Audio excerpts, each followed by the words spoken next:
ngã hạ về miêu chỉ để chuyện nó lại mà là cả nó ta hạ cha ta về chỉ thả ta lên là đã quay về nó mẹ phụ hạ người đi về nó mẹ chỉ để chuyện hạ sáng mà là thảo lo ngã hạ về miêu chỉ để chuyện nó lại mà là cả nó ta hạ cha ta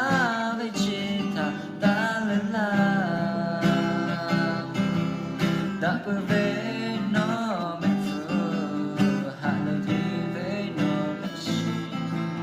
chỉ để chuyện hạ sáng mà là thảo lo đã quay về nó mẹ phụ